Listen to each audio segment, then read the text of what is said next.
Good morning, everyone. Welcome to the Division I meeting. My name is David Crumpton, and I'm the president of the Texas Western, and Mike Mackey has asked me to officiate for him today.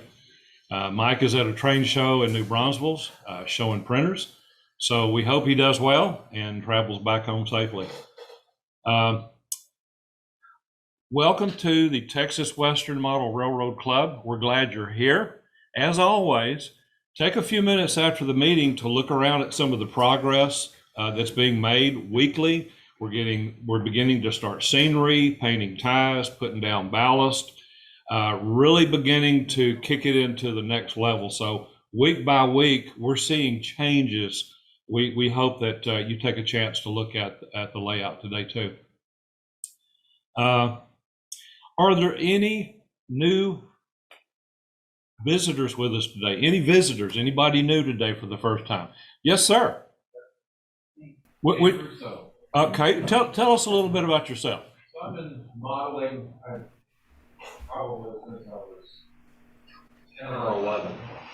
You know, predominantly HO modeling, although in the last probably 10 years, converted over to ON and joined all the narrow-minded folks. And the dark side, and you know, the black sheep, and really enjoying that. And you know, I'm starting a layout in my house up in North Lake that'll be, you know, ON 30, ostensibly Colorado mining, gold and silver mining in Colorado, but it's a freelance. So, good. It sounds like it's going to be an exciting layout. A lot of fun. We have several people in. Treat them appropriately. We have several people in here that are into mining and logging, those kinds of things. The guy right behind you is heavy into mining. That's Clarence. He's in our club. Okay, let's start off with tips and tricks. Anybody have any tips and tricks to depart to us today? Anybody? How many of you get the NMRA magazine? Okay, great. In that magazine, there is a real good article about weighting cars.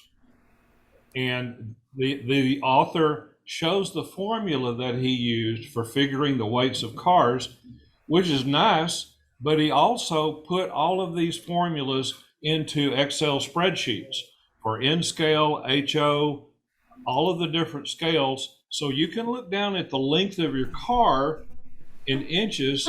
It tells you the scale in feet and then tells you what that car should weigh. For example, a 40-foot box car should have a weight of 3.88 ounces.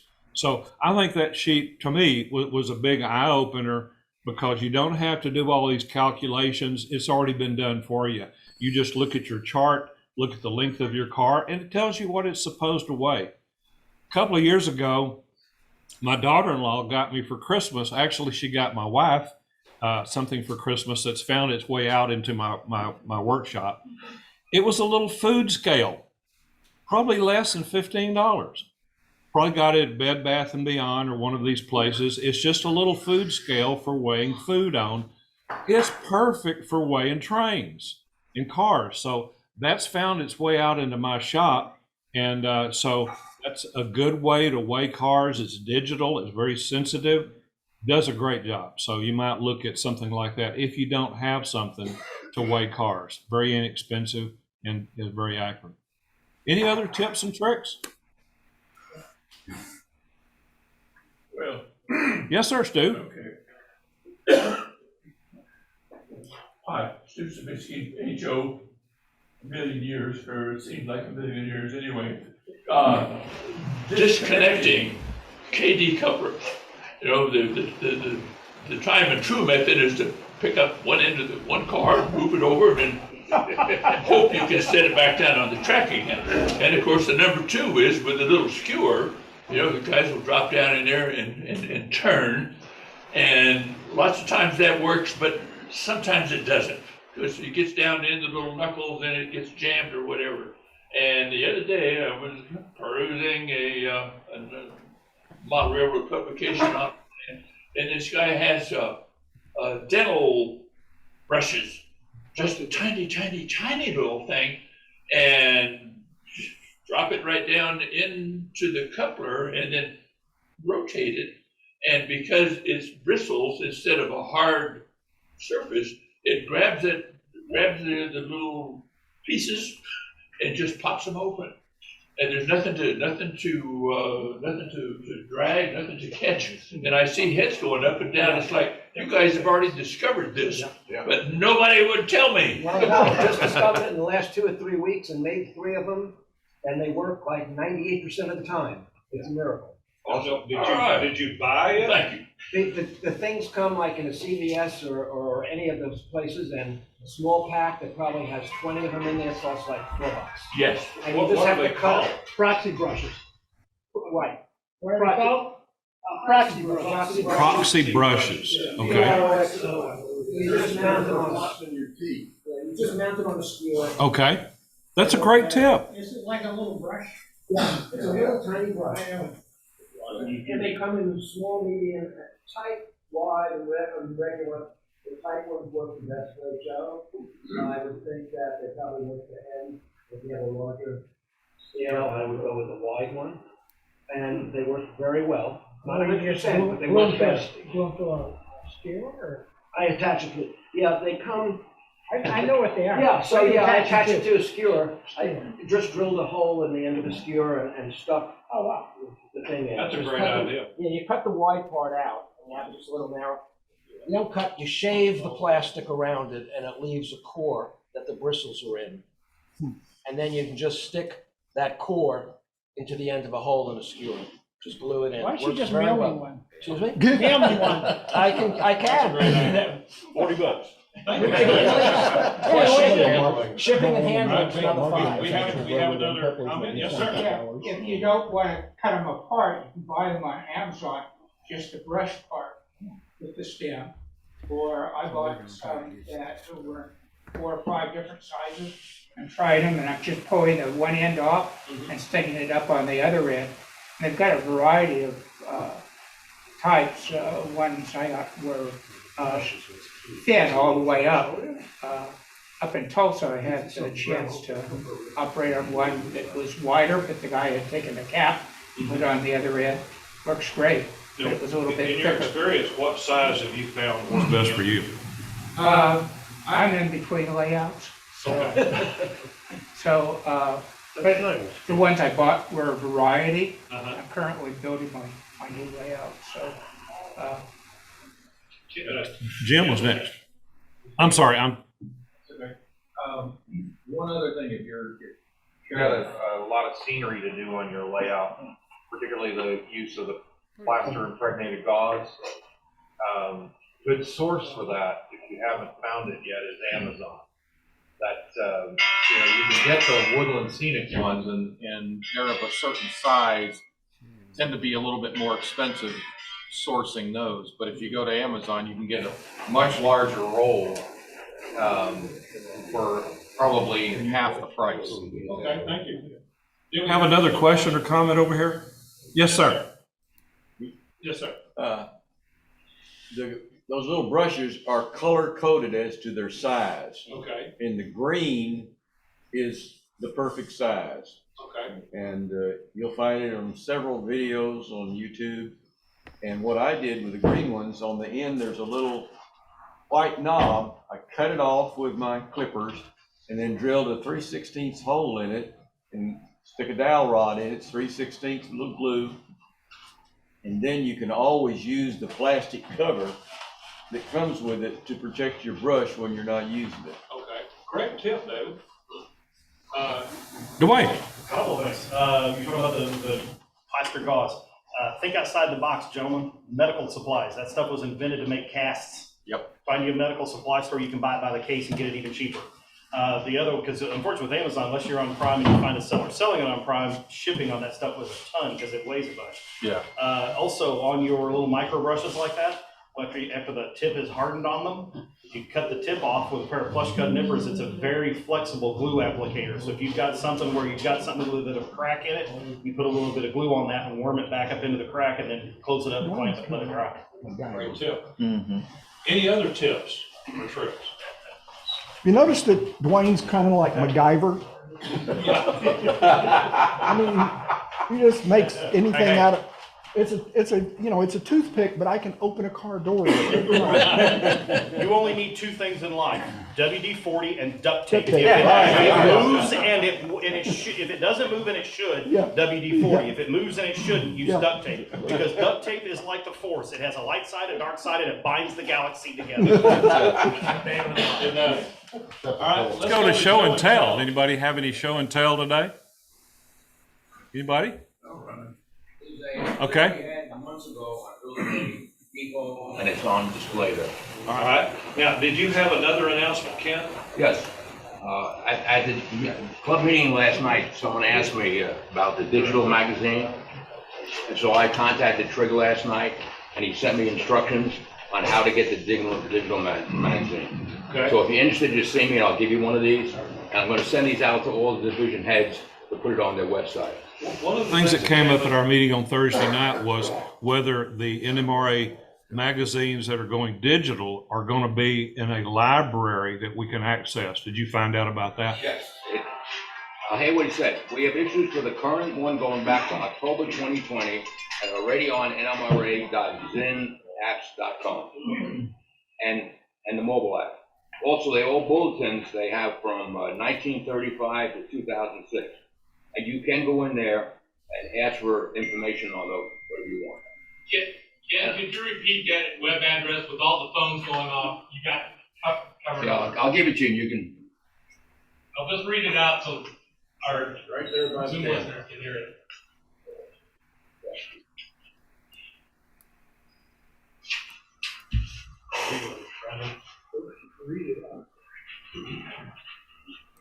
Okay. Behind you, Dave. Jeff's got a hand, but Mr. Palmer, Mr. Palmer. On your phone, an iPhone, go to the App Store. On the Androids, you have an equivalent. And, Say it's in the.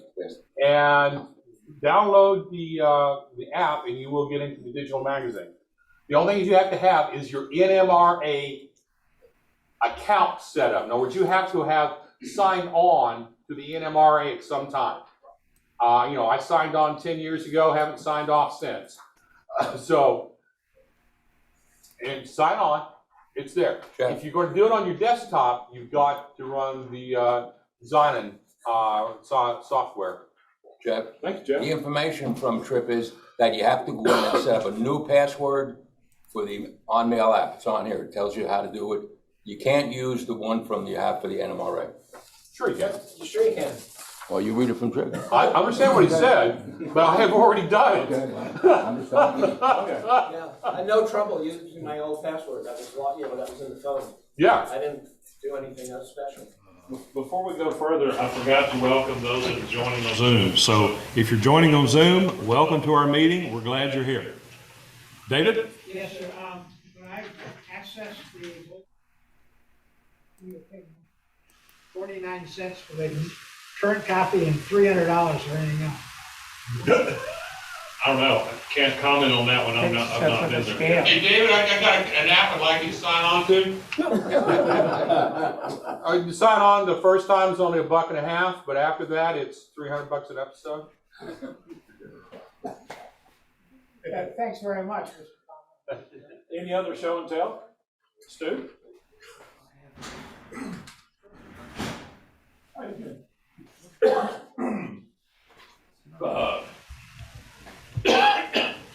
Excuse me.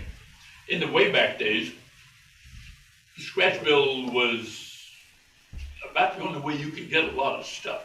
And when I say way back days, I'm talking about the 60s, the 70s.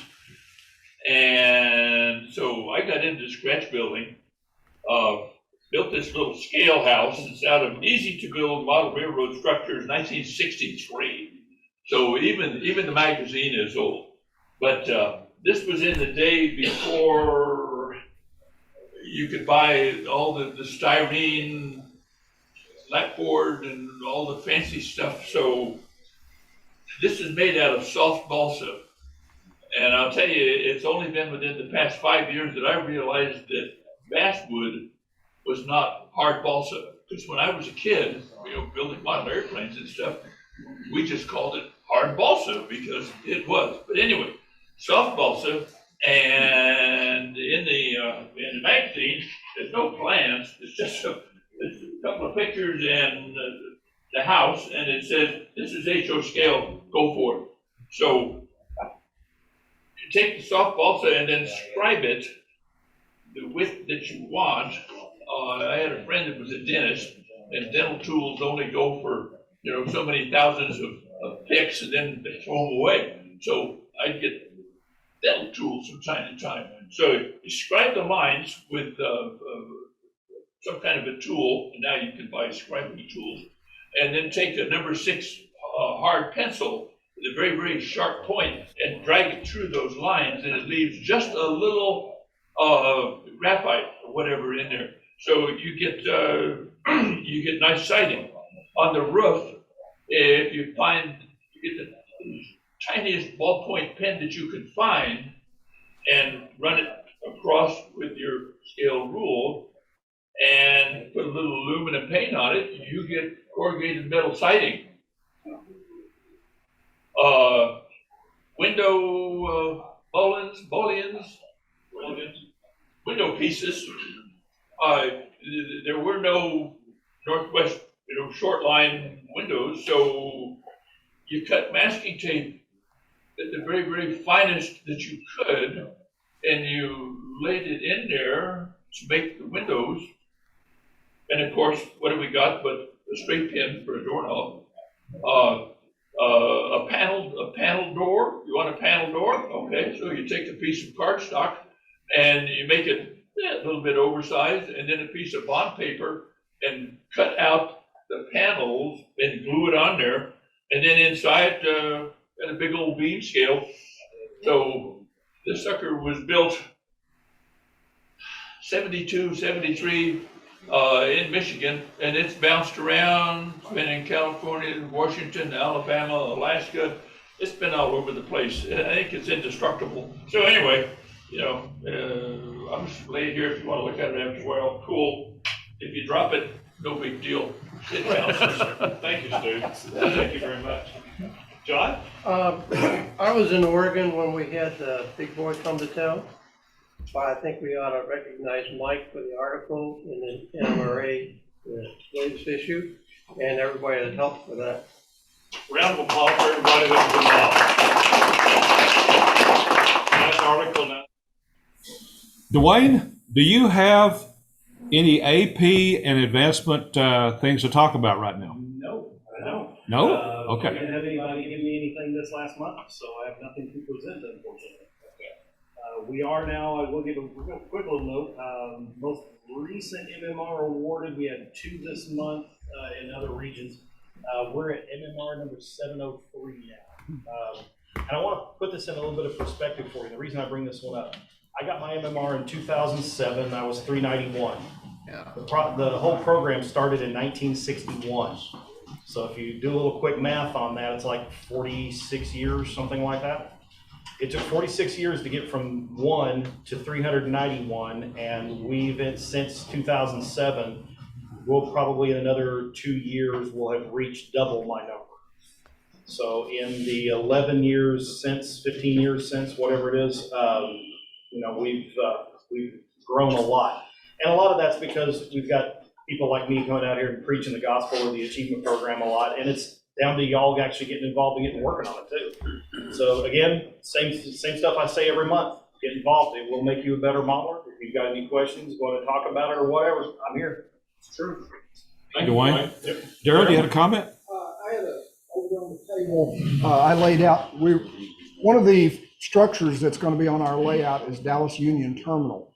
And Jerry and Jay and I went over there a year ago, probably a year ago, and I took a mess of pictures and some video of it and everything. And then it's going to be scaled and setting in the front up here. The footprint the footprint for it is already on the layout. That's where the building will sit. On the table over here is 4 sheets. What I did is I drew it up in AutoCAD in real feet, but that print is printed out in HO size scale. So if you want to look at that, that's basically a full-size set of plans. And the building will end up being built out of styrene and things. But for right now, for a stand-in, we're going to cut that set up and glue it to foam core board and put together a foam core stand-in for right now.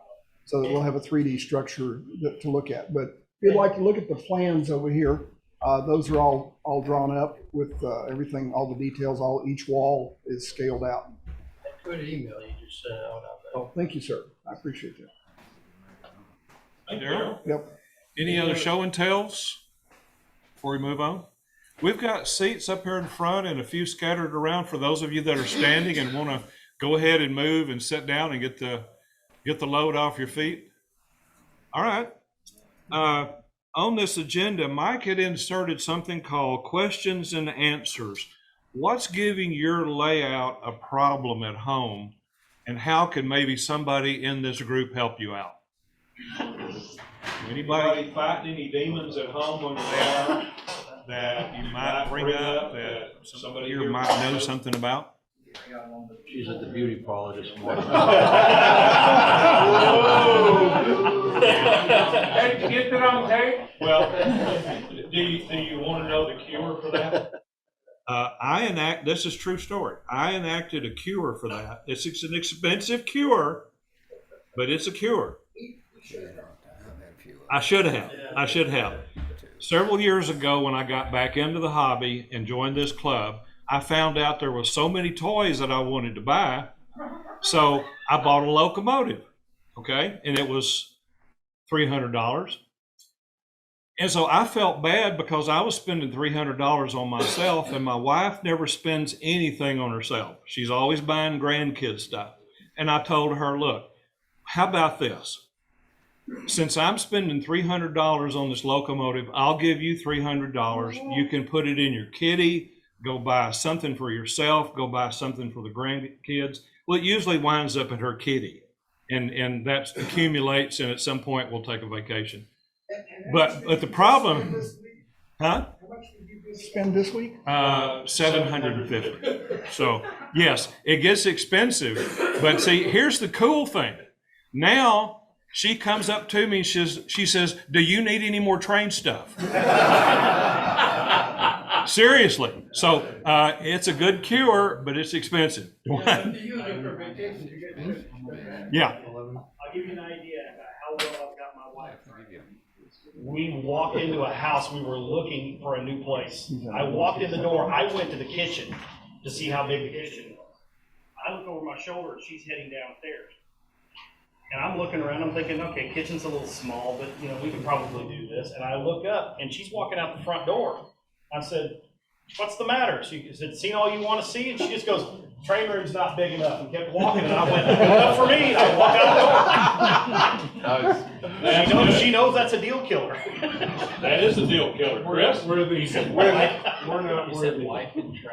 I got back into the hobby about a year ago, it was because my wife says, you're bored, you need a hobby. And I thought, okay, I'm going to go after 40 plus years, I'll get back into it. Well, and I started buying stuff and everything. And my solution was, I got her interested in building structures and scenery and detailing things. And now she's as much into it as I am, and a member of the club and the NMRA. That's a good thing. All right, anybody got any other demons on the layout and you need help? Okay. Actually, I think. I had this. Current layout has the foam. I use foam instead of cork for roadbed support. Okay. And I've noticed I got a couple of Fox Valley locomotives, and they have uncovered, so I don't know how long the problem has been, but on some of the curves, the outside has compressed a little bit, and those locomotives don't like that. The Atlas, the Actor, all those other guys have no problem, but the Fox Valleys do. So I've been going around shimming back up, and I was just A, warning people because it's a pain in the rear, and I hadn't known about that. And B, had anyone had any solutions other than shimmying up or prophylactic? Could you inject stuff into the foam to keep that from happening? Has anyone tried anything like that? Well, here on our layout, you'll see some areas where there is foam, but that was made to be temporary. When we are putting down real road bed that's gonna stay, we'll usually use Homosoap as our first choice, and then cork as a second choice. It's stiff, it's firm, it holds track spikes very, very well. Our base is 3/4 plywood with a couple of 1-inch pieces of foam on top of that. When you put that Homosoap glues to the foam, it glues up in a hurry. I mean, you better have it where you want it to be, but with Elmer's white glue, it glues up and sets up very fast. So Homosoap is a great material. You can cut it with a hobby knife very easily. So can you do cork. So for us, foam is just a temporary situation because we found what you found. It compresses, the sides don't hold the bevel very well. I don't know that we've got any curves that have the foam under. Okay. Everything in ours is kind of in the yards or in temporary areas. Yeah, my previous layout had been Homosoap, but it was so messy, I decided to try something new. Cork's not bad if you don't like the paper feel of that. Cork works really well. Dwayne? A couple things. Homosoap's a pain to work with because it is so messy to cut if you're using power tools. The thing also to keep in mind is it is sand and paper is what that product is made out of. It is really hard on your tools, but you can cut it with a utility knife or something like that. The biggest problem with Homosoap, and it is the old traditional standby for sub road bed, the problem with it is it's not an even thickness from one end of the sheet to the other. Take a mic and measure its thickness over here and it'll be just under 1/2 inch. You go to the other end of the board and it'll be just over 1/2 inch. There's no real good consistency to it.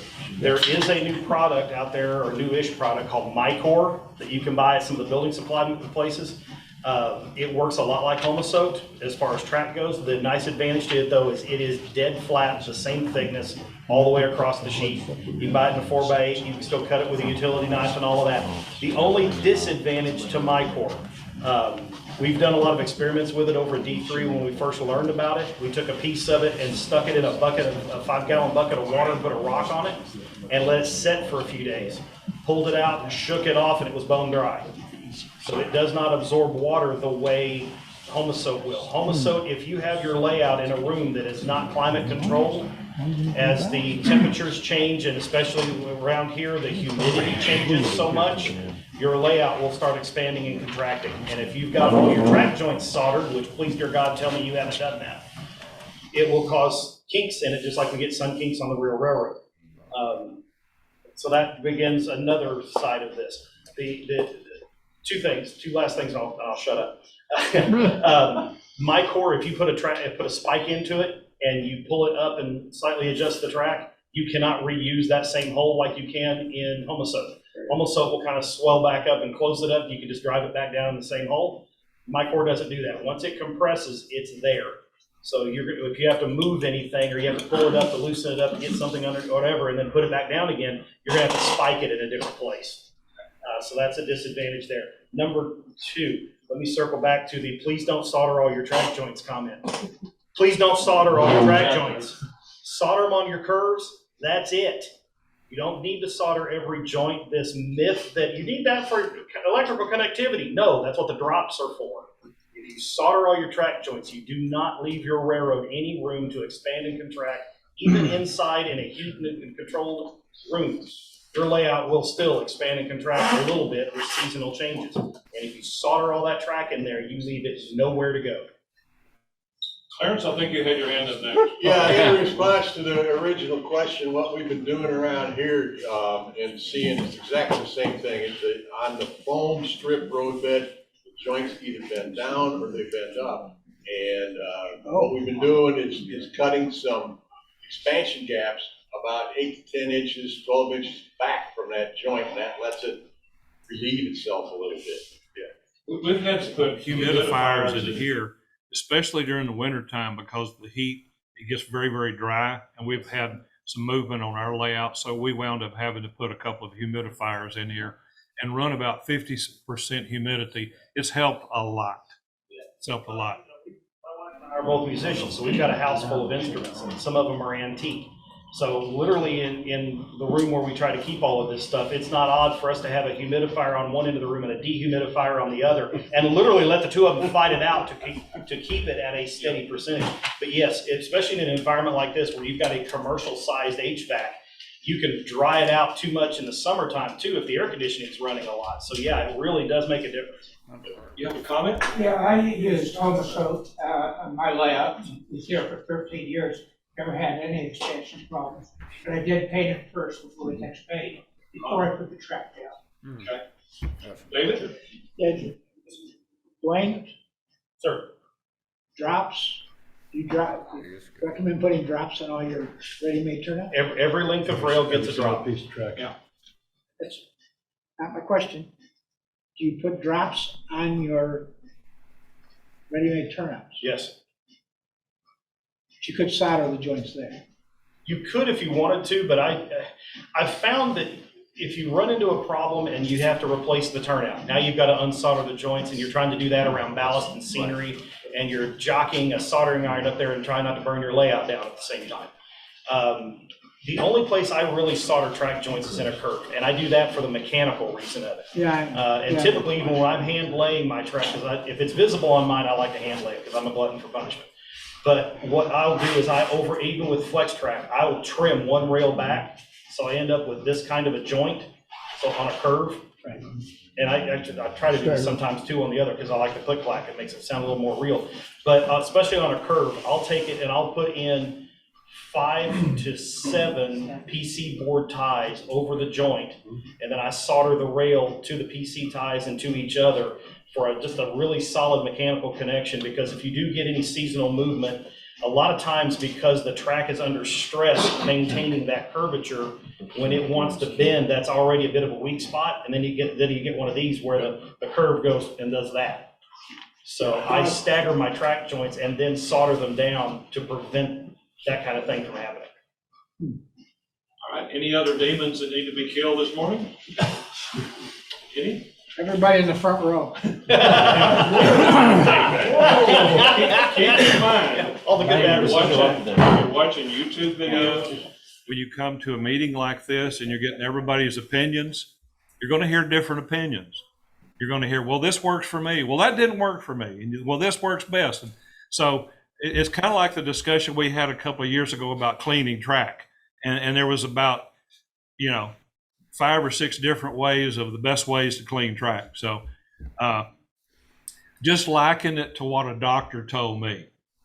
He said, and this is coming from a doctor, so if you're a doctor in this room or on the Zoom call, I'm sorry, this came from a doctor, but it kind of stuck in my head, and I thought it was hilarious coming from the doctor. He said, if you get 10 doctors to give their opinions, you'll get 15 different opinions. So anyway, you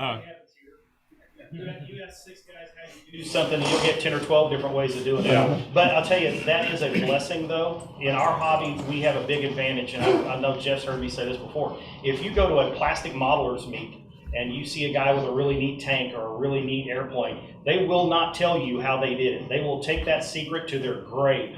Now, God bless YouTube, it started to bring them out of that habit a little bit.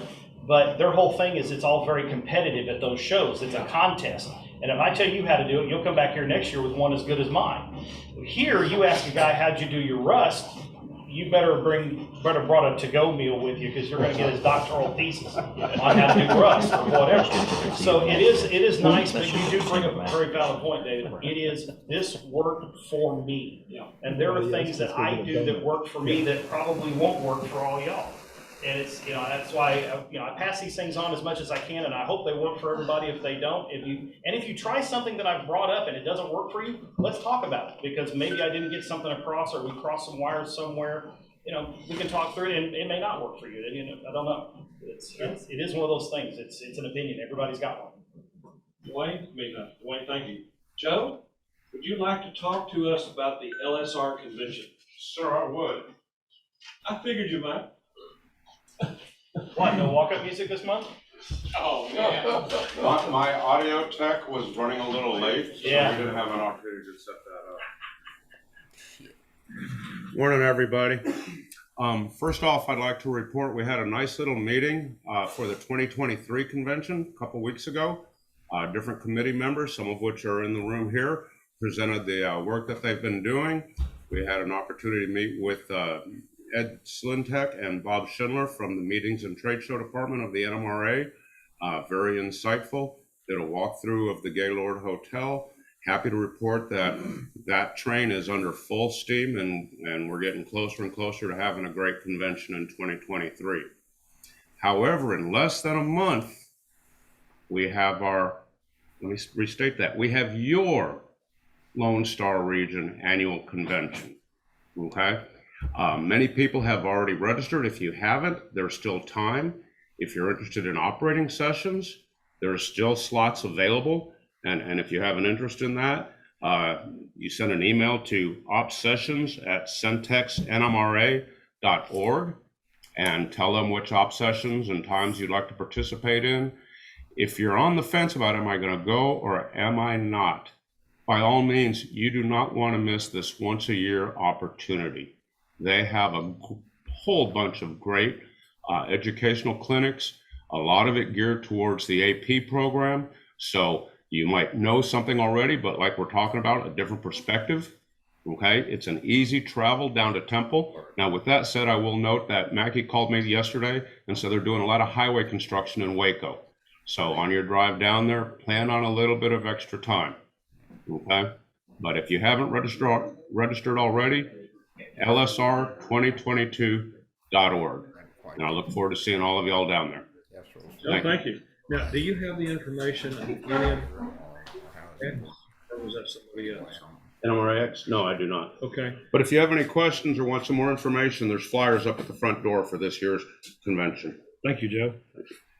Mike had a note on here about NMRAX information, but he didn't tell me who was going to make that announcement or stress it. Is anybody in here familiar with or want to talk about NMRAX?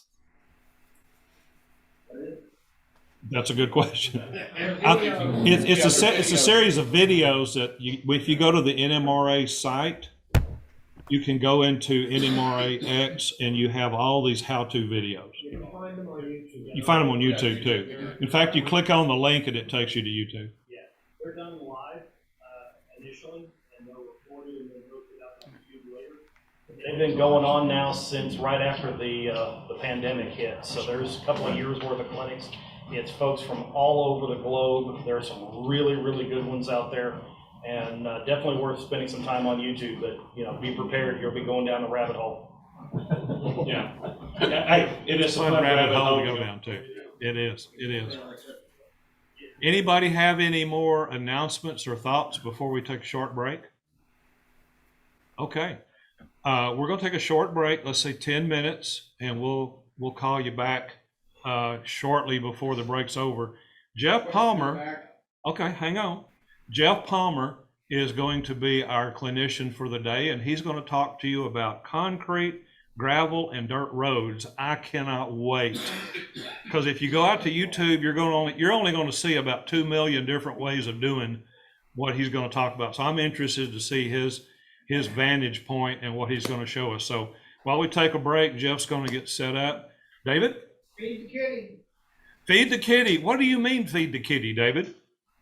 Refreshments are back there. There's some coffee and donuts, and there's another little place that says, put your money here. Yes. That helps us to buy stuff for next time. All right. It is 10:39. Let's call it 10:40. Let's come back at 5 till. 5 till. That gives you a little nice little break. Welcome back after the break to our Division I meeting. We're glad you're here. We've had a very productive session this morning, I think.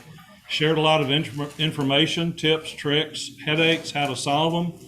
Now we're to our point in the program where we're going to have a very talented MMR talk to you about gravel roads, dirt roads, concrete roads. Introduced to you, you know him, you love him, Jeff Palmer. Oh, God, I don't know if I can follow that. Okay, roads. I'm going to talk about roads whenever the slides finally come up and we can actually begin, talking about them. Instead of just thinking of roads as scenery, you need to think of roads as a model. Because if you want to do it and have the detail and stuff like that that most of us choose to go after, you can move it forward. The next slide. Yeah, I'm working on it. Okay. This may be a little slow. The things that we're looking for on our layout is basically detail. I mean, you hear Dwayne talking about, if it ain't dirty, it ain't done. I mean, that's a phrase that even whenever I hear that, I go, "Where's Dwayne?" And there's a lot of truth to that. If you look at your roads, our roads. I mean, I was just making notes on the way over here mentally of the roads we're on, and part of them were interstates. There's cracks. There's, for lack of better terms, what would be termed in the olden days ruts, because you can see the path. Our tires on which are about 5 feet apart. If you look down the centers of our concrete interstates, you've got paths. Yeah. The thing is that there's detail there. It's not just a piece of plastic laid down, painted gray, if you're doing concrete. So we want to think about it. So I'm going to talk about the different types. Can we move forward on the next slide? There'll be places in here where I want to move fairly fast because I don't want to take forever. Okay. Basically, if you stop and think about it, this is some of the information that we were talking about. And wagons, buggies, the wheels are about 4 feet apart. They created the ruts, the paths that they had going from town out to their ranch, their farm, their property, wherever it was. And so, you run over it enough times, you create a path. Early cars and trucks about 6 to 7 feet wide total. So you can stop and think about the ruts in the road that you want to create. These are all I'm doing is giving you information here to create the mentals. Mid 1900s, 50s, 60s, 18 wheelers are about 8.5 feet wide. Things are getting bigger. Think about our interstates, and we're going to get to that one because if you stop and think about the interstates, what was the reason that Eisenhower built the interstates? Military. Thank you. How wide is a tank? Yes, about 12 feet. And so this is where we've evolved from basically 4 feet to about 12 feet per lane. And so this is where we're going with this. Next slide. So basically, which is conclusion, if you're doing modern public roads, 8.5 to 12 feet is what a lane is. So, as we've seen in here, what's happened to us during the past, decade? Cars have gotten smaller. Have they not? But pickup trucks have gotten bigger. Yeah. You're true. Smaller, but they still can't keep that Prius in a 12-foot lane. That's true. It's really amazing. Cars have gotten smaller, so something else. So anyway, our variances now are depending upon the roads, about 8.5 feet to 12 feet. Now keep in mind, an 18-wheeler hasn't gotten smaller, generally speaking. So it's still 8.5 feet wide. So if you got an 8.5 foot wide public lane, that trailer's filling it up. And there are going to be a lot of squeamish people trying to go around it. So we looked at it. One of the big things is that up until concrete, basically whatever was using for pavement was just laid on the ground. even in the early concrete, I mean, I have, especially where my parents used to live, people who laid concrete and they just literally poured it on the ground there just to create a driveway. That's not how the roads were done, but that's how, driveways were done. So in your thinking, not everything is going to be uniform and or perfect. But for the most part, our roads, like interstates, they're done in forms. Even if they have the machines laying it, you notice it's running on the rails, but those rails run as forms. They're there for the duration to get the initial setup of the concrete. And then they pick it up and move it over and do the next line. Long and the short of it. Also, how many of you remember the great bar ditches? That was part of the road design. That was for drainage. Exactly, drainage. I mean, we're not talking here rocket science. But, as you went out towards the farm country and you went out towards places that had crops where they're growing their wheat, their cotton, their whatever it is that there was their crop, the last thing they wanted to do, they didn't want it to flood because that caused root damage, which causes wheat crops, and I was cutting into somebody's money. And the other side of it is that they needed something to stop the road from turning into a mud bath for it to drain into. Bar ditches. Yeah, they made for great accidents, though. Next slide. So basically, I'm going to start looking at dirt roads. I'm going to do this presentation for the 2023 convention, the national convention. What I would like from you guys as I go through this, outside of the fact that I'll probably need a better way of controlling the speed of the slides, what is it I can drop out? Or what can I compress together? What did you like or not like? So if you can give me your feedback afterward, I would really appreciate it, because this is the first cut on that presentation for the 2023 convention. And you guys can say you saw it in its raw form. I mean, think about that. I mean, nothing else. I mean, I'll sign on to it. There you go. Before you were a star. Yes, long before I was a star. But we're looking at the various ways of doing dirt roads. Now, one of the things I'm going to do on each one of these slides is whose responsibility was it to maintain that road? Yes, exactly. Except for the interstates. Who do the interstates actually belong to? But what have they done? They've mandated it down to the state, saying that you will keep this up and to our specifications. So if you want an interstate running through your state, that was basically the agreement you had. But keep in mind, who is managed? Country roads. A lot of them were dependent upon the city and or the county. Thank you. And are cities and counties really good at maintaining dirt roads? Or any kind of roads, as far as that goes? Some are better than others, absolutely. But for the most part, they're not as well maintained as we would like them to be. Next slide, please. Yeah, the mayor lives down at that dirt road. Yeah, good. Anybody see the news report about Rod Stewart over in England and the roads? Yes. The roads had gotten so bad coming up to where his estate was that he and some of his buds got together and actually repaired the road. It was a gravel, a shale type road. So he went out and actually just filled in the potholes and stuff like that, and was doing road work to try to get maintained roads. So this is an early shot of Central Expressway. Yeah, they're working on it then too, aren't they? They were, yes, they've been working on for a very long time. Yes, it is exactly the same pace. And so, but like I said, it's the concept. If you will look at the picture, you can see the ruts. They're following behind each other, and you can see the pathway that's going down through the early roads. Next slide.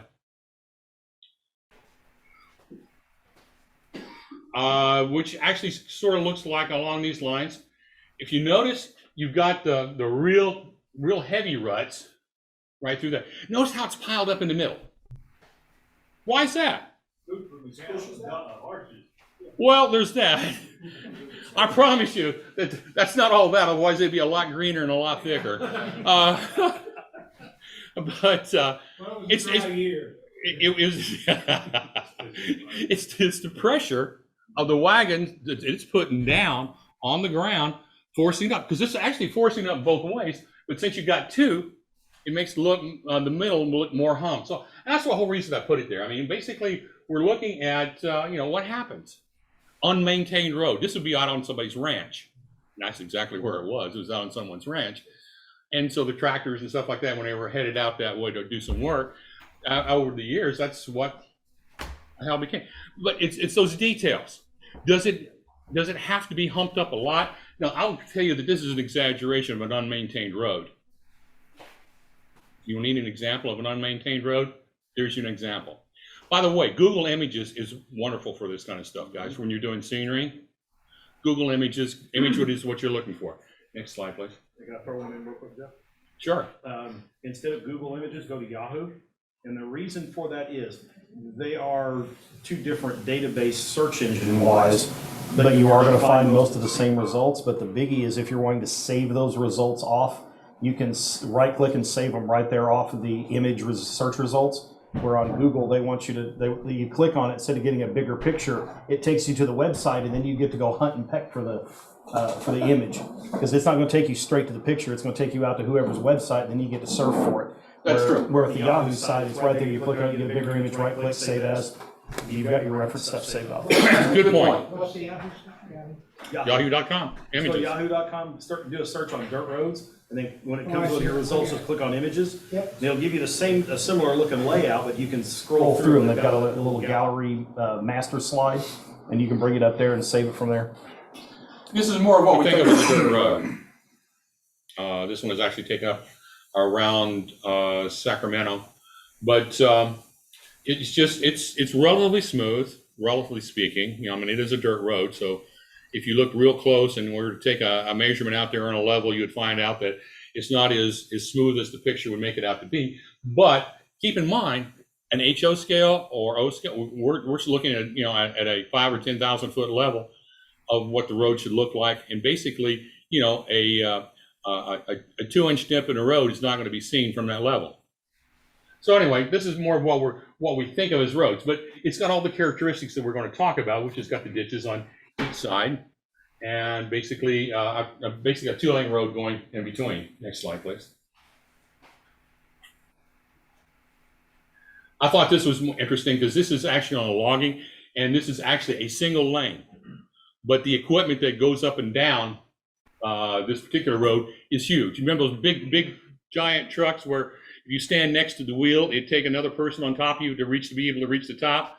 Well, anyway,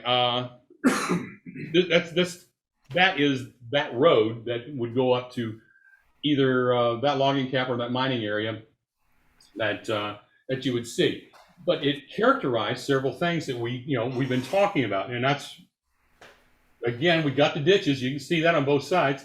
You see the middle has basically it goes untouched because there's nothing in the middle of a car or a truck that would be going up and down this road. So hey, it's got vegetation on it. It grows. So it's okay to have that in your roads, is what I'm trying to say. And that's what the image was for. It's basically to demonstrate that characteristics of a dirt road are pretty characteristic anywhere you want to go. Next slide, please. High school kids, they weren't hurting anybody. Now we start talking about a little bit about the city county roads. And guys, I've seen some layouts where the ruts went up to the axle. That's a little deep. If ruts go above the rim, you've got a problem some road work needs to be done, some maintenance needs to be done. But this is basically a road that had a recent shower on it. They were obviously going to redo the road. This is actually going to be a blacktop road after it's all said and done. But during this particular storm, it looked good. This is up in Canada, and they were redoing the roads. And yeah, they got the trails. It's okay to have the trails. It's a little bit different dirt. So, if you want to take your model car or whatever it is that you've got that you're going to be using this road and want to run it back and forth, this is a great example of how to do it. This is the way life is. Next slide. When you're doing that, you let it get set up most of the way first, and then run do the it, car back yes. and forth? Yes, and this is a little bit different dirt road, different kind of dirt. If anybody's familiar with caliche, I could not decide whether I wanted to make it a dirt road or a gravel road. And so I threw it in here just for fun because we were looking at the different kinds of road. But this again is a single lane road going up to a house, and all they did was literally dump caliche to make the roadway, the driveway, if you will. It's a long driveway in this case, it's about a mile long. But it's kind of like what we were talking about with Rod Stewart in his example, because this is basically the same kind of material that he was using, except it was on Roundup shale. And it's basically a dirt road. Now, keep in mind, it's got, you can see where there are slight drop-offs, but they're not big. I mean, we're talking about bar ditches. 'Cause I grew up in farm country where I lived, and you know, when you dropped into a bar ditch, it was a 3 to 4 foot drop. Not everything's 3 to 4 feet. Not all of us follow the normal specification. Next slide.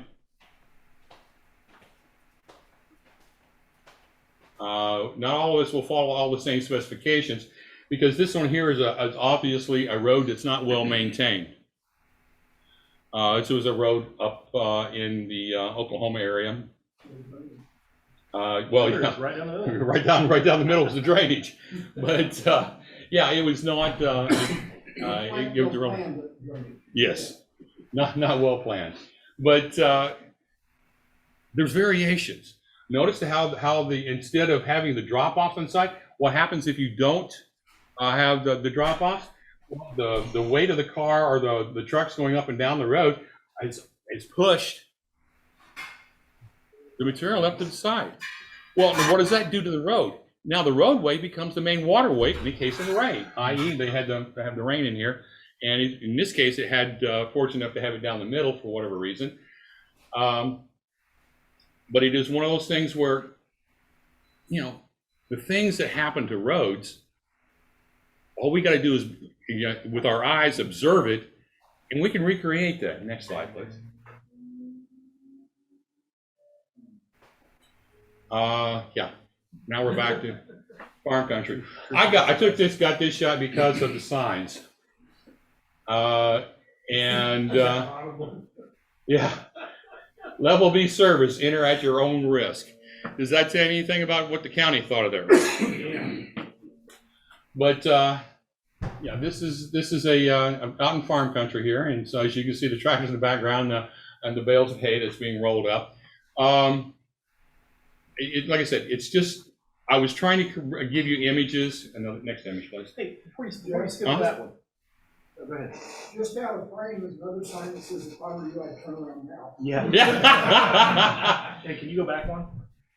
Yeah. There we go. Something else of note too, just for size of scale, look how small the tractor is. But then notice you've got 2 widths worth of roads out here in this field where they're bringing in combines and things out here to cut the hay and load them and whatnot. They've got 2 tracks in here where they can get equipment by each other. That's not just one road in there. That's actually 2. And you'll see equipment like this all the time coming down through there. So look at the difference you get between the regular car and truckload versus what they've got out there in the field for the farm equipment. That'd be a nice touch in a model. See the Class B road, you see the on the left. They have to get the semis in for the combines to fill up. Sure. And level B road, if you see that sign, that means there's no houses in that road. That's why the county said it's turned into an agricultural road, not a true road. Yeah, they'll get grain haul or stuff like that in there for harvest time, yeah.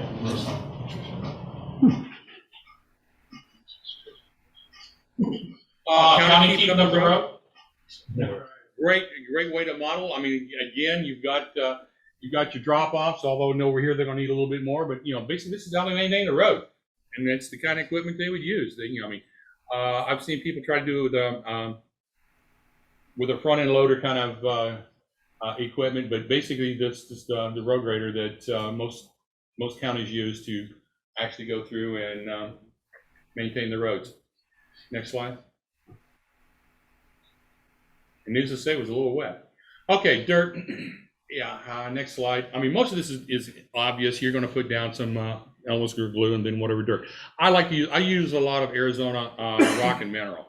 Okay, I will tell you that up front. So you're going to see that several times in there. The reason I like it, it is prepared by a modeler for modeling.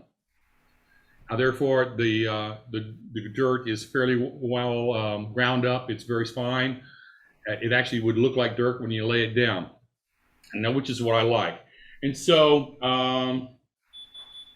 the questions I get asked a lot about on dirt roads is, can I use grout? Yes. If you can think of it to use it, you can use it. You're going to mix it with white glue, or you're going to put white glue down and sprinkle over the top. Whatever your methodology is, all of those will work. Here's the thing. You're going to use dirt out of your garden, or you're going to bring back dirt from vacation. Okay, two things. One, sift it because you want fine dirt. For most of us, HO.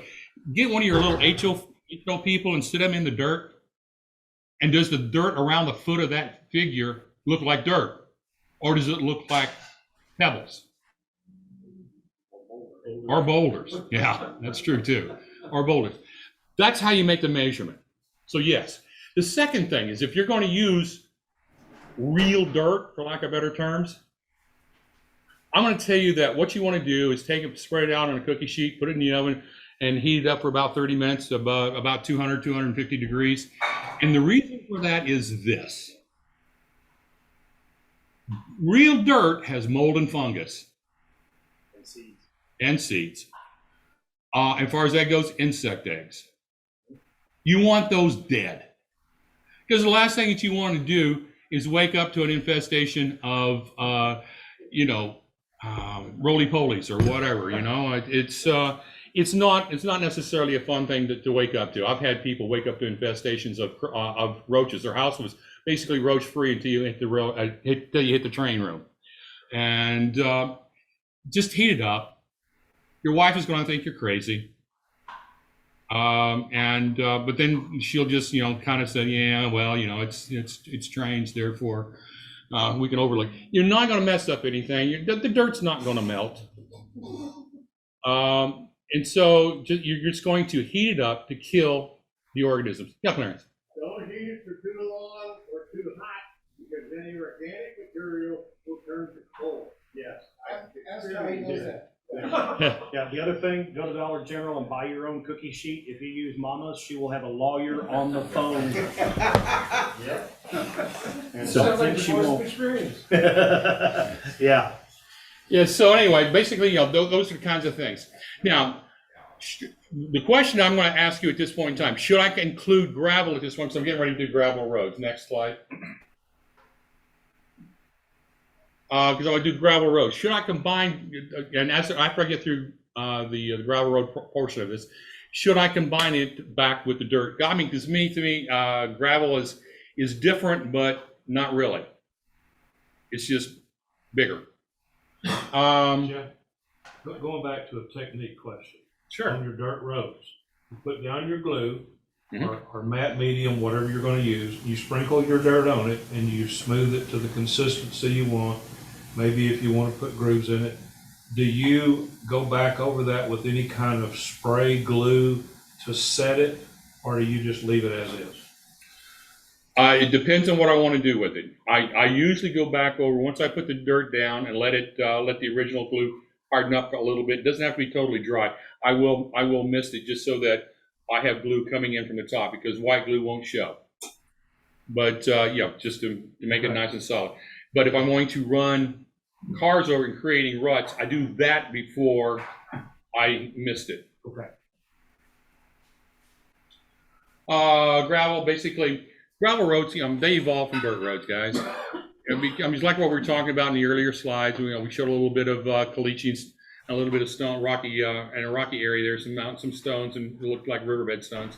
We had, it was a better way. It allowed better drainage and formed ruts less often than straight dirt roads, because again, they were taking advantage of basically the ditches on the side and the structures associated with that. So, there were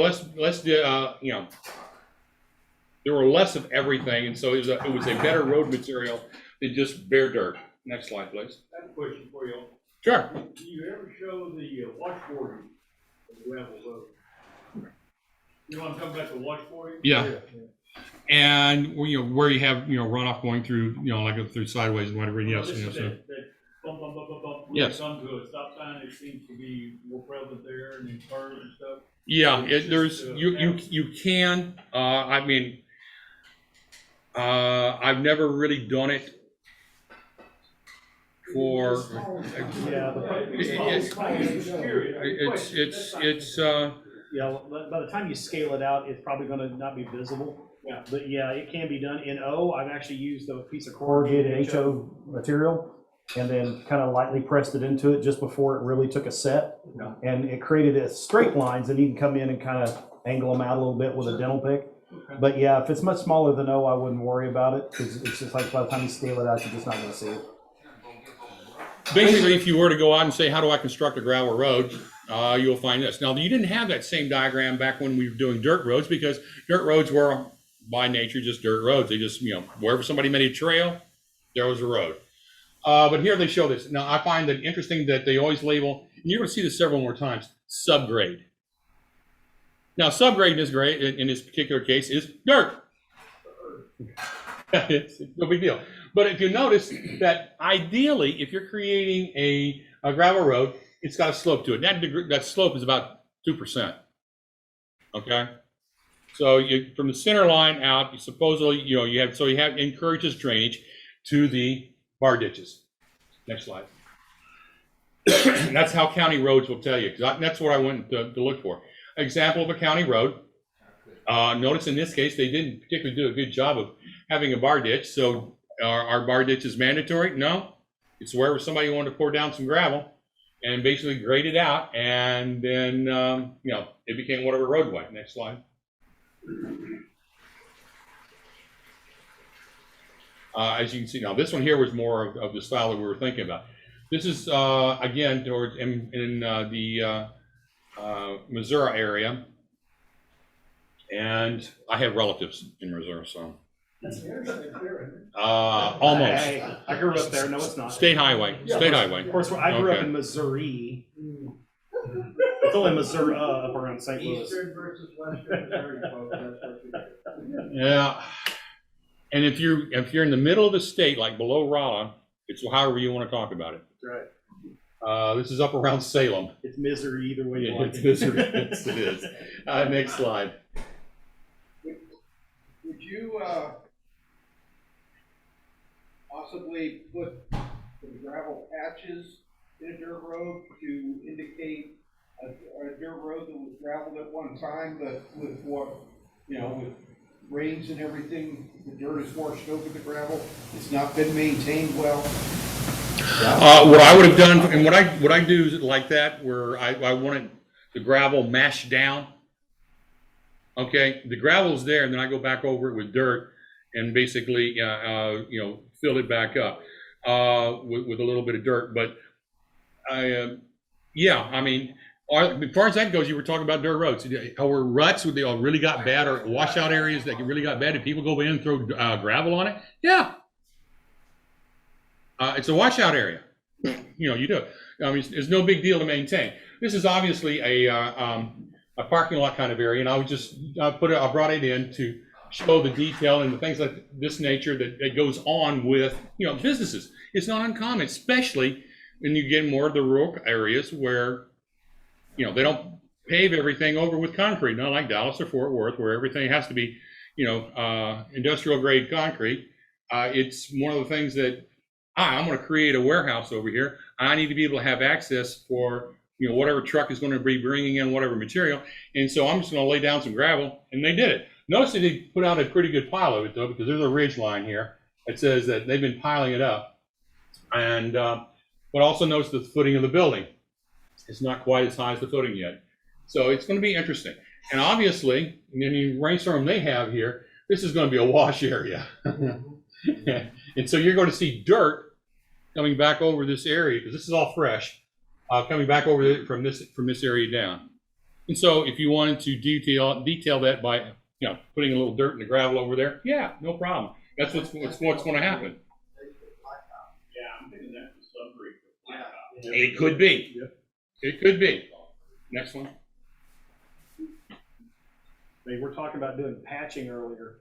They don't, on a gravel road, having lived down long enough, they don't come in with a dump truck and get a guy out there with a shovel and shovel in the holes.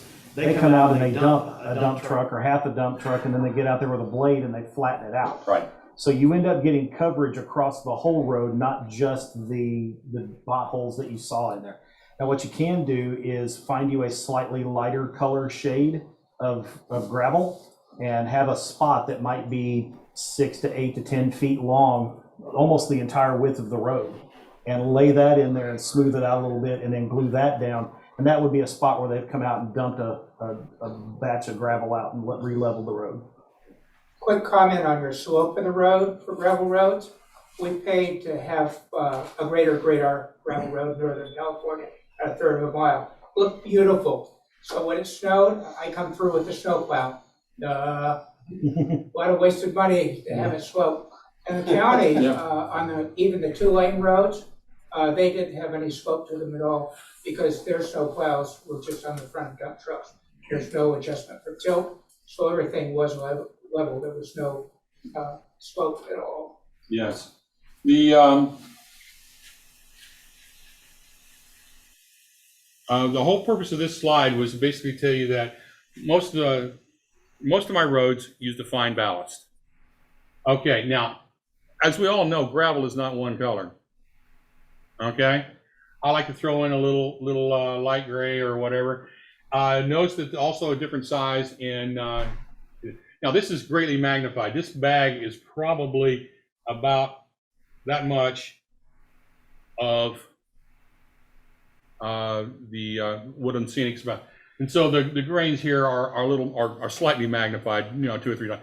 But what I'm trying to say is that what you want to do is look at the color. All right. Notice that this is light gray.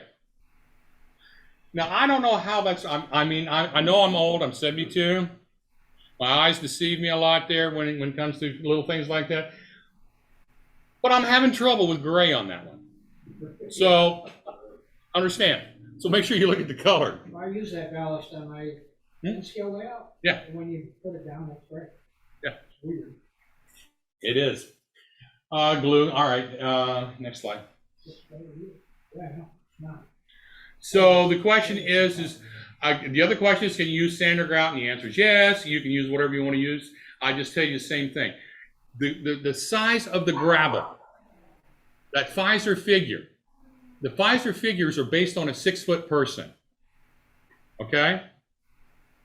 So look at the foot. So that's a size 10 or better foot supposedly on that person. So put it down there and look at how the gravel sits with it. If you're getting 1 or 2 grains, it's too large per foot. If you're getting, a half a dozen or more, then you're probably in the ballpark for the right size of gravel that you can use in your layout, and it'd be for. But keep in mind, it's the figure. It's not does that look good? Because that's us lying to ourselves. Does that look good? Yeah, it may look good, but does it, in the case of a model railroad, what are we doing? We're creating a model. We're creating a replica of a prototype world. It needs to be similar in gravel and rock and stone and all that. Next slide, please. Yeah. Yo! One thing about gravel roads, county roads, things like that, they are engineered. True. And one of the things you might consider is if you got a long county road, gravel road type thing, you may, if you got a mountainous scene, you may want to put a little rock quarry in that scene. I used to drive up and down the mountains in Colorado going to the mine that I worked at. And it was a 17-mile drive, and about halfway up there was a small Forest Service rock quarry. And every year in the springtime, they'd get in there, they'd drill a bunch of it, they'd shoot it, they had a crusher in there, they'd screen it, and then lay it on our road. So consider something like that, but they are engineered roads with certain specifications. Also, there's a couple of here. You can look at, see this one. This is a gravel area, parking area that I set up for Mike Mackey's layout that he used to have. Next slide. the if you do the things, you notice that there's a little couple oil trails and little things like that through there.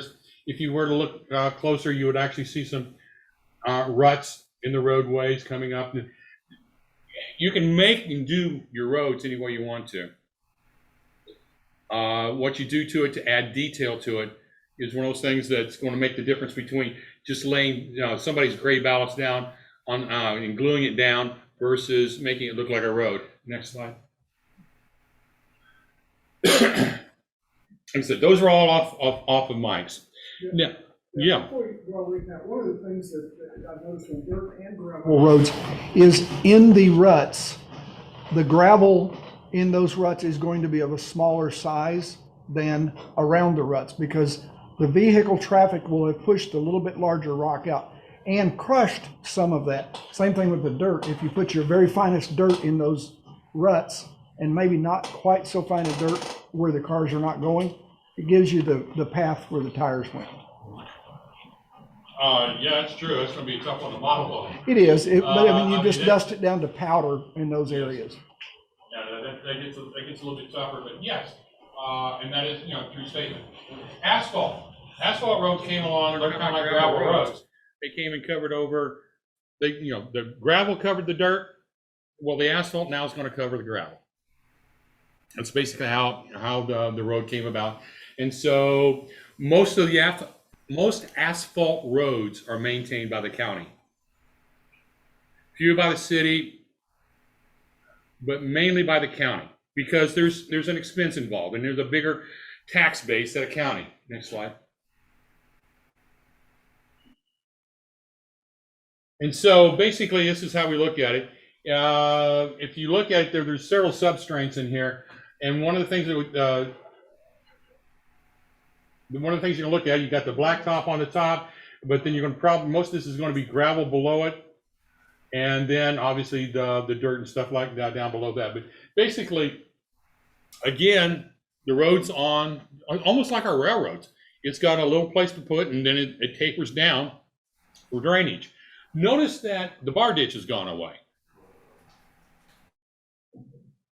We don't have the bar ditch generally on most of our blacktop roads, but it's still one of those things that the road does slope. And yes, and if you were to look at the center line here to the edge, that's about a 2% slope. It's terrible. That's design, basic design. Now, how well do they do that? Not well, because how many of you watched a blacktop road being put down or seen a portion of a blacktop road? What is it that they run over that thing? Roller. A big roller.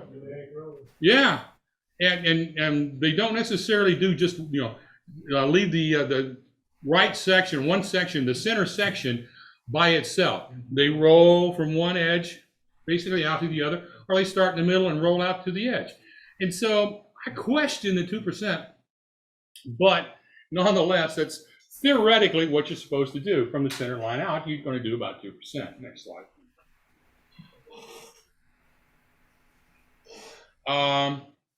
Blacktop road, this one here is one of the older blacktop roads.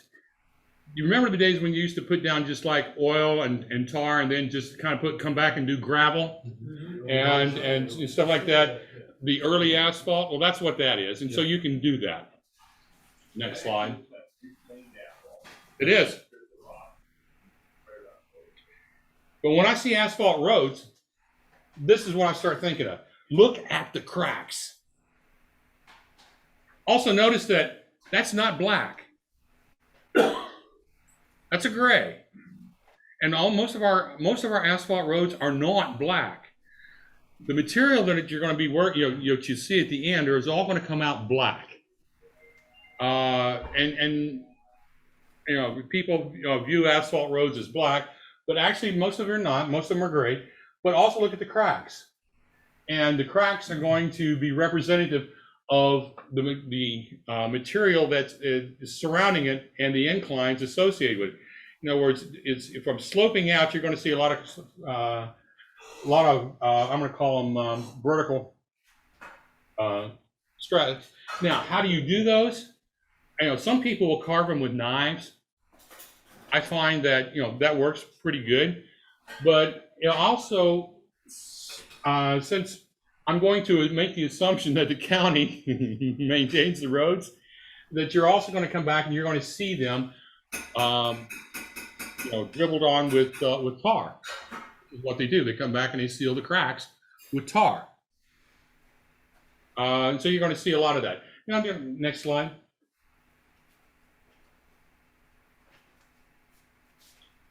Again, you can. The idea was to show the details of the roads. Also, notice that one of the things that you also should be making mind of are the markings on the road. You will see the white lines on the edges far more than you'll ever see a white line or a yellow line down the middle. It depends on the year too. Yes. Next slide. Here it is. This is one of those double lines. Now, this is getting back to more of my country. And Did that over in Garland, did you? Yeah. I got one coming up over by Discount Model Trains. But yeah, I mean, is this not more typical of what we see in our area? Oh, this is actually from Missouri, but again, it's the cracking and the washouts and all the things that make the road interesting, and it's all along the center of it. Next slide. Jim, before you go forward, Mm-hmm. just something I've observed in looking at how those roads are layered. If you look at that last shot there, if you wanted to really get nitpicky, you could layer that road, put this surface over the top of it, and then chip something off to expose your layers underneath. Mm-hmm. That would give you a real good look. It does. Cityscapes where they come back in over the old brick road and lay it in hot top. You can pick some of that out and put some brick paper on it, underneath it, and then lay your road on it. It really looks nice. Yeah. Again, we're looking at, notice that not all blacktop roads have the side markings, but this one here at least had the white line down the middle. But that's not why I took the picture. The picture I was because of here. You can't overdo the cracking and the breakup in the roads. That it's not possible, huh? But I don't know if people notice or not, but no matter how many cracks you have, it is very rare to have 4 cracks from the center point.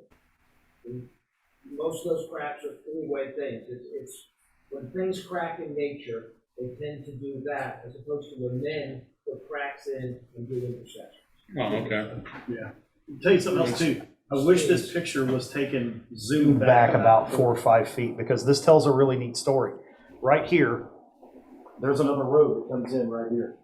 And you can tell this by looking at the crack pattern going this way and the crack pattern coming this way. That's going into a field, and they've moved some heavy trucks in and out of this. And it's the weight that's constantly across this that's blowing that out. If they back that picture up a little bit, it would tell you that. But that's an interesting piece. Next slide.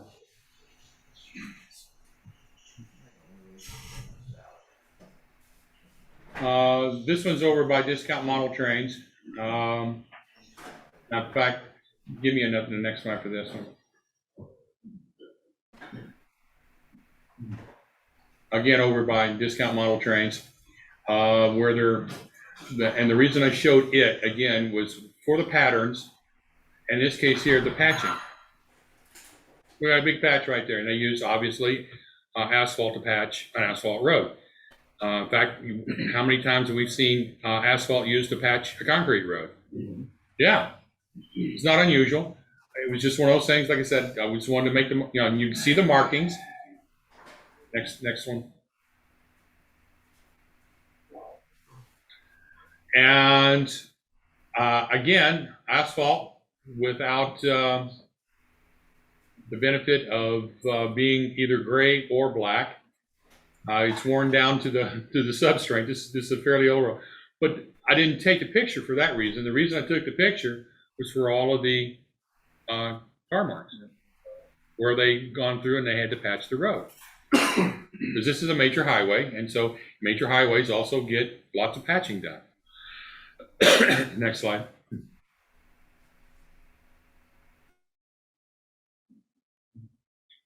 I just did a close-up of it just so that people could get an impression of it. Next. Another one on the previous slide, you'll note there's more cracks on the outer tire mark than there is on the inner. And a lot of that, I had a road engineer, I asked him about that one time. He says, well, because of the buildup you're doing to build that dome into the road, there's more substrate support underneath the center than there is on the outer edge. And when you're on a little bit of a dome, the weight of the vehicle is going to lean to that side anyway. So there's more pressure being put on a piece of road with less support underneath it. He said that outer line tends to crack before the inner one will. Okay, my favorite asphalt material, actually my favorite is the Arizona Rock and Mineral. I have used and done very successfully with the AK asphalt. It works quite well. It's a very thick, almost like a spackle compound material. It's got texture to it though. It's not smooth like the vinyl patching material, and it'll make for a very good road. In all cases, next slide. Here's a couple others that you can use. Can you use plaster? And the answer is yes. Do I recommend plaster? No. But if you're going to use plaster, get the grout coloring material for black or gray and mix it in before you lay it. The reason being is that I'm going to tell you that no matter what material you use to sand the surface, you want to knock off any spikes and stuff like that. You want to not necessarily be smooth, but look smooth for the most part. And you do that with a sanding block or whatever. And but can you do it this way? And the answer is yes. Next slide. Durham's waterfighting is old school railroader way to do it. Yeah, for that I would do the concrete roads because it'll come closer. So the answer to the questions I usually get asked is, can you use plaster? Yes. If you do, mix the color, get some of the pigments for grout and mix it in. It's just a pigment. It's not a big deal. It won't damage the plaster. Can you use spackling or a patching material? And the answer to that's yes. It has a vinyl base generally. It's harder to color and it's a little more difficult to work with, in my opinion. I like something that I can either water it down a little bit and thin it, but it have the basic color, because as I'm detailing, if I want to cut it with a knife, I don't want white. If I'm putting grooves or cracks into concrete, I don't want it to be white. All right. Yes. Can I go back over and color it with a wash? And the answer to that is yes, such as a gray wash. Like from Hunter or the stuff put out by Micromark, either one will work. It can be done. But regardless of however you do it, you're going to sand the top of it, because you don't want this looking, because it doesn't make the cars look well. It makes it look like your tires ought to be flat, or you should be driving one of those big gravel hauling trucks, mining trucks that see where you have to climb a ladder to get to the cab. And then you're not even in yet, you still got another ladder to go. But the long and the short of it is that, can we do that? Next slide. Here's some of the asphalt roads that was on Mike's layout. Come down here, I tried to create some of the cracks. All those were done with pins. I did the cracks with pins because, to me, I wanted to be there, show some depth, show some wear and tear, but not necessarily create ruts. Because one of the hard things that you're going to do in working and learning how to work with the material is that you're going to tend to go deep. Don't have to.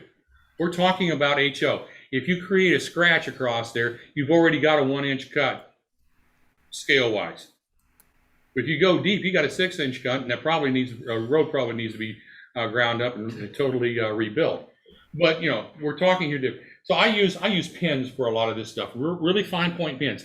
There's a .005 marker pin, artist pin, that you can get from like Hobby Lobby or whatever.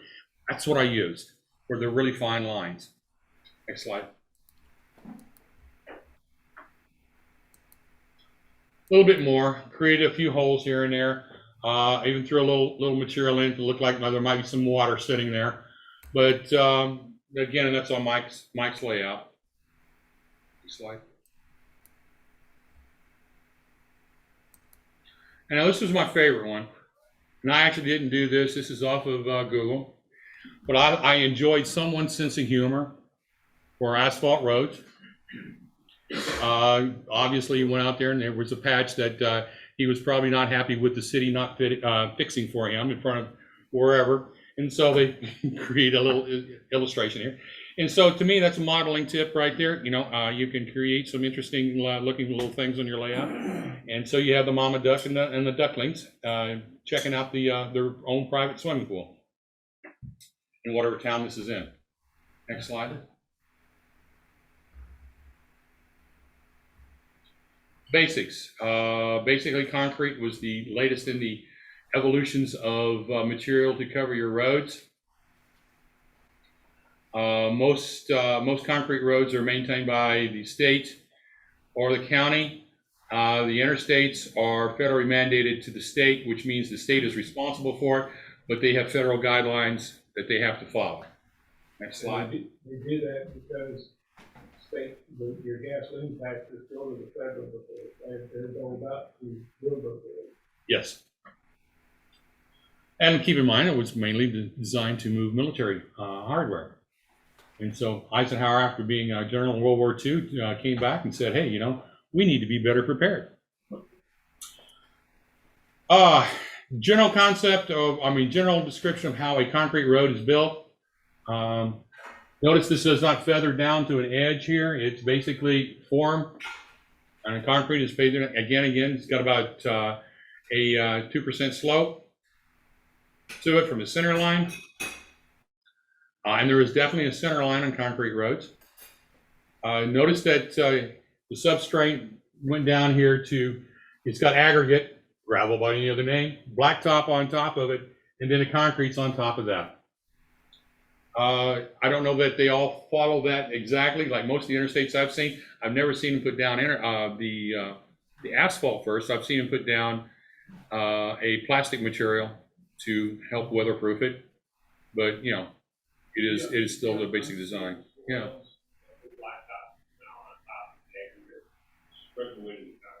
Yep. Next slide.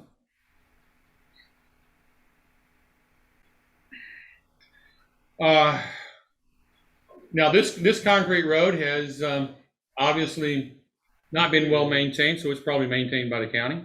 The mayor moved into town. Or not maintained by the Or not maintained by the county. But I thought it presented some interesting details for roads. Interesting thoughts. I mean, obviously this road is still being used. There's your car back there. It's a 2-lane road. You really can't see much of them. You can see faintly where the center line used to be. But yeah, I mean, you get out in the rural countries, all rules are off. Okay, it's only towards the cities where it seems like the rules really apply. Next slide. 4 years ago, the county commissioner lived out the end of that road. That's the reason. That's right. That's right. Getting out more towards our subdivisions and construction sites, this is not an unusual site, especially on construction sites where they'll put in a road first so that they can get the workers and the material in and out. But there's nothing, coming off of it at this point in time. But it's got the basic concept there, and basically they know where they got to tie into in order to maintain, road level. But anyway, I thought this was an interesting picture. It's a good picture to show the relief cuts. Yeah. Yes. Concrete. You'll always have the center lines cut, and then about every 20 feet, you'll find the lateral. Now, is 20 feet a hard rule? No. I've seen them go as far as 40 feet. But, the recommended distances. And why is that? Expansion and contraction. There you go. Heat, expansion, and contraction. Exactly. For what's going on there. rather than have all of the cracks and breakup of the road, they want to give the Mother Nature an opportunity to crack the road in specific locations where it's easy to repair, theoretically. And for the most part, it seems to work fairly well. Now, it's not perfect by any means, but it's getting there. Next slide. More of what we're used to seeing. This is out towards West Texas. The thing is that you can see the double yellow line coming down the middle of the road. Now, I have not figured out what the design concept was for the edges, other than I guess it was to guide water off. It's kind of like a poor man's drainage system, because you can see the slope in the road. The slope, goes to the outside, but I'm still not sure I'd want to catch it there. But hey, Yeah. Free rumble strips. And so you can hide it. That's where you're falling asleep at night. You kind of hit that, and it kind of bumps you back out in the road, like putting the bumpers on the bowling alley. But long and short of it is that this is another example of the road. So we have variation. Next slide. Hey, Jeff, you're talking about the 20-foot sections. I wonder if we'd have to talk to an engineer to find out. But curiosity's kind of got me thinking about it. I wonder how much of a percentage of a cement truck load of concrete would it take to fill out a 20-foot section of road like that? If it's a half a truck or a full truck, and maybe that's why they do 20 foot. They know if I've got to replace 2 panels, it means I need X number of trucks of concrete. Yeah, the only thing I have trouble with that is if you notice that most of the cracks put in roads are actually done after the concrete's poured. So. They go back and cut it with a saw. Yes. One summer I worked interstate construction. I'm sorry. Hey, it was great money. All right. But the slip form would come over, they had the steel and everything down, and dump truck full of concrete would come by and stop. Big old conveyor would slide out. He'd raise the load, the conveyor would put it right in the middle of where the road was supposed to be. He'd dump and he'd go, and they'd put the conveyor back in. And it would do per dump truck about 5-6 feet maybe, depending on how it was mixed, ambient air temperatures, this, that, and the other thing. But that's what I noticed when we were doing that. And just one more point, if I may. You're modeling what area you're doing, this, that, and the other thing. Any of y'all remember when there were studded snow tires? Oh, yeah. Okay, up home, I saw the results of that big time, and that's when studs got outlawed, because you get all the cars with the studded snow tires, and you kind of chip things out. Oh, yeah. Slow. The gravel up there that they used was mostly had a pink shade to it. Over the years, you developed, why not look pink now in each lane? That's pink. Did they paint that? We're down to the rock. Exactly. You go back east, they put a lot of seashells in it. If you ever did much racing, Rockingham and Darlington both have crowned up seashells in the hot top on the racing surface. And our joke was you could wear out a set of tires pushing the car off the trailer into the garage. But it would sand the tires off the stock cars. But they do something similar out on the road. Yeah. Interesting. And like this was just a stock picture pickup, but it's interesting to look at the concrete. You can still see the lines where the things were drawn or cut. I'm sorry. You can see all basic cuts in the road. You can also see how paths were developed through that. You're fine. This is resident. Well, it was residential. Yeah. This is an old picture of that I dug out of my parents' collection here. So this is back when I was a kid, looking at that. The things that the reason it got my attention was the 35 mile an hour. Okay. It's just one of those details that we don't see much anymore.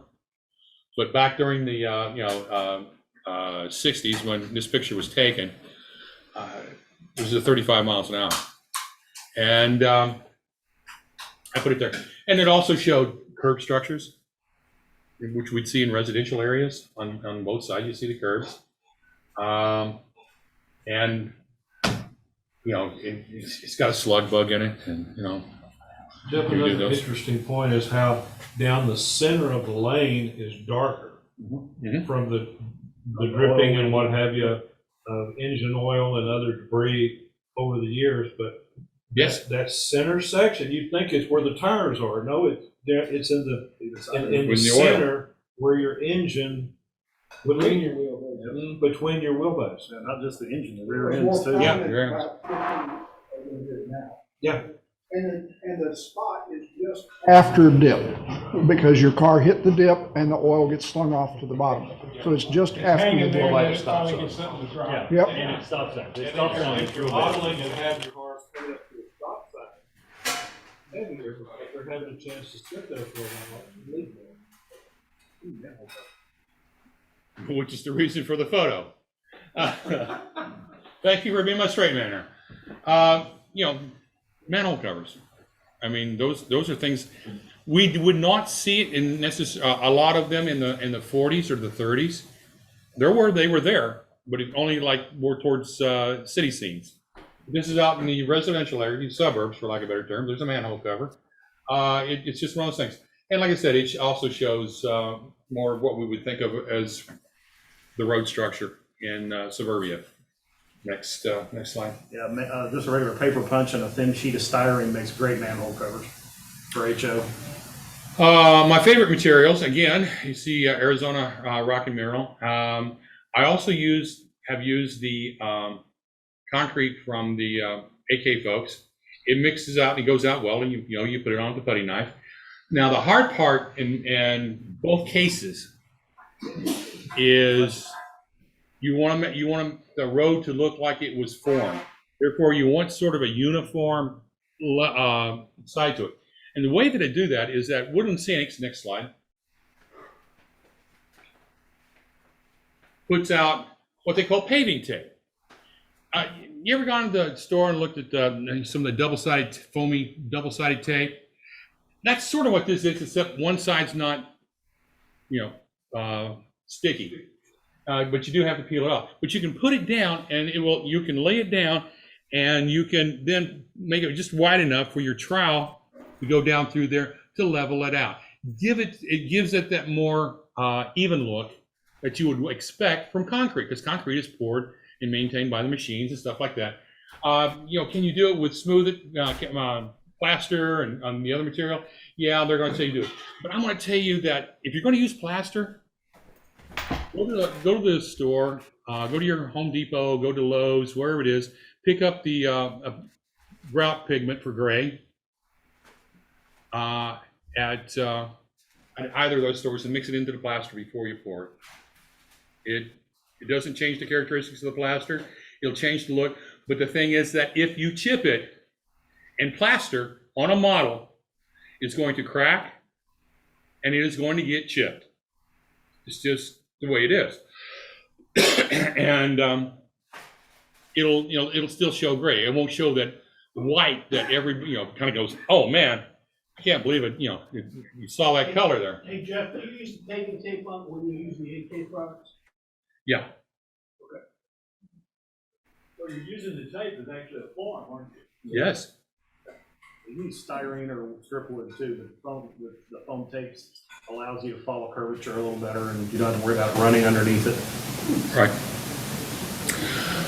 You can also use your ready-mades. I don't like these as well because, again, what color do they dry? White. Yeah. Even the concrete patch is more white than it needs to be. It's too white. But you can you use those? Yes. Guys, if you can think of it to try it, you can use it. This is not a definitive clinic on you can only use these materials. No, this is just some of the stuff that I have played with. And I can tell you why I like certain things and why I don't. Both of these are very thick when you put them. Can you take them out, put them in a separate container and thin them? Yes. They will thin with water. They are, again, vinyl based, and they can be thinned. Just be careful, like in everything else that you do. Just don't over thin it, otherwise you end up with a mess. But can you use those? And yes, can you thin them? Anytime you have a vinyl compound like this, spackling or whatever, you can thin them with water and then proceed forward. Also, it's fairly easy to do. There's no reason to make this difficult. Next slide. Okay, so my notes in concrete roads, the same things pretty much as they were before. Can you use spackling and patching compound? Yes. Can you use plaster? Yes. But then, the form up, like I said, for me, the big key was the Woodland Scenics paving tape. It makes it easy. Next slide. Okay, detailing streets. For those white lines that we saw, I generally like the dry transfers better than I do trying to paint it. I've gotten to the point to where, for lack of better terms, essential trimmers show up every once in a while, for those of us who are old enough to know what that is. And so, dry transfers work better for me than me trying to follow a ruler or whatever. I can do it. It hasn't gotten bad enough yet. It's just that I'm more comfortable with dry transfer. And that's my choice. But will the marker pens work? Absolutely they will. Where do you find the dry transfers?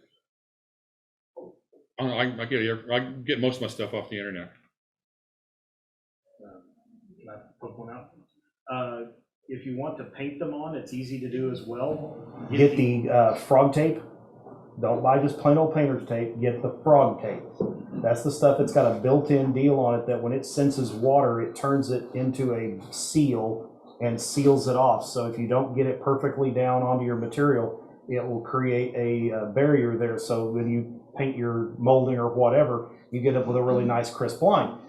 We tried this out at Jerry Hoverson's and it works out real well. You can take the frog tape and cut with an X-Acto and cut the stripes out and lay the stuff down, peel that stripe piece back out of it, and then get it wet with a paintbrush and let it create that seal, and then come back in and paint it, and then peel the tape up. And it will leave you really nice crisp lines. And you can do double lines, dashed lines, whichever one you want to do. Works out real well. For dry transfers, look up Clover House. Yes. I'm not sure, they have tons of dry transfers. I'm not sure that they have stripes, but. Yeah, Woodland Scenics also puts out stripes. Dry transfer stripes in various colors. You can get reds, and you can get yellows, and you can get whites, and you can get, in fact, you can get black, as I recall. I don't know all of the colors, but those are ones that I do remember. And so, like I said, for me, it was easy to work with, so that's why I chose that. The other things that make streets interesting is crossings, stop signs, things that we see in everyday life that we look at, we automatically do something. Speed signs, bump signs. I'll put up some of the signs that we saw earlier about various things such as level 2 or level 3 road. Those are things that we don't see real often, but they are there. Look, if you got signs, streets, the 35 on the road. On that street you can go 35 miles an hour. We haven't seen that in a while. Usually it's a sign on the side of the road, but it's an interesting detail and represents an era. For cracks in the road, and I screwed this one up, that should be 0.005 millimeter pin. That's what I like to use for. And it should be a 0.500 PEN, not a PIN. Good, I gotta make a change. Potholes, like what Dwayne was talking about. You just, you dig out a little spot in the road. That's one of the reasons I like making my concrete uniform, is that if I dig out a spot, I'm not having to think about it being white all of a sudden and trying to fill in it, because then you have to go back and try to dirty up the whole area there a lot more than you would have if you didn't. Patches, well, patches are either going to be made out of asphalt or concrete, depending upon the type of road that you're on, or which road you're on. Is maintained by the county, maintained by mandate from the federal government. I mean, anybody who lives over? Has anybody been over towards Richardson lately and gone down Beltline? Because I mean, if you look at, they have been doing patches all over Beltline Road, and they go through, they break up the concrete, take it all out, and they pour new concrete. So you've got old concrete sitting right beside brand new concrete, and so you can see the patches and the patchwork that goes with it. Curbs, sidewalks. Now, curbs, that's 2 layers of the paving tape. In other words, you put down paving tape, then you put down another layer of it. And when you put it on, you made it by the road, and then you go over here on the edge of the road after it's dried and put down another layer of paving tape, and you build up your curb to that level, approximately. That's how I end up doing it. And it's not, it works out pretty well. It's not the best way of doing anything. I don't know it's any better than anybody else's, but like I said, it was another use for me for paving tape. Tire wear, you can do that with the oil drips and stains like that. We've all done them. If you're thinking about oil stains, you want it to look a little wet. Okay? So I'm gonna tell you to pick an oil-based paint, some one of the oil paints from Rembrandt's paints or some of the other people that you can get, but an oil base, because it has a very glossy finish and it looks like somebody, lost oil there. And so, there are all kinds of little tricks that you can do, but next slide. Oh, this is the paving tape the striping tape I was talking about. Those are 2 examples that I have. One of which is white and the other one is yellow, because those are the 2 yellows I see primarily on roads. Next slide. Just burnishing it down. No big deal. Next slide. You can also use, various materials to help stain the road and put stuff out there, and that's some of the material that I've used. Like I said, I'm not tied to any one thing. If you can think of it to do it, do it. I mean, I've even mixed my own stains, so the washes and stuff like that you can do on your own. I mean, it's alcohol and Indian ink. It's been a formula that's been around for long before I ever got in the hobby. Next slide. Just putting it down, trying to change the color of the concrete, making it darker in 2 areas. And so, next slide. Some of the other things I use to weather the concrete with. Don't be afraid to use brown. I'm not real big on the greens and the blues, but I'm sure that there has been paint dumped on the road from time to time. If you want to model that, you can do it. But those are the pastels that I use and chalks I use for coloring and fading stuff out. Pick whatever's your favorite. It's Bragdon on the left, Pan Pastels, which is sort of my new favorite right now. And then I've also used the Master's Touch from Hobby Lobby to use that. And I usually sand it off on a piece of sandpaper as I go down. You can do the same thing with a number 2 pencil. If you're working in black, you can take the tip of a number 2 pencil and you can go down on a little piece of sandpaper and hit it on down the road. And then some of the best paint brushes around are right there. And so you smooth it out or work it in, add that stain. Next slide. Yeah, that real light, almost white brick of the pastels there on the left, that's real good on gravel roads. Yeah, I was trying to catch me doing a number 2 pencil. I don't do that often, but it was just there as an example. Next slide. Oils, when we're talking about oil paints, those are, using oil colors.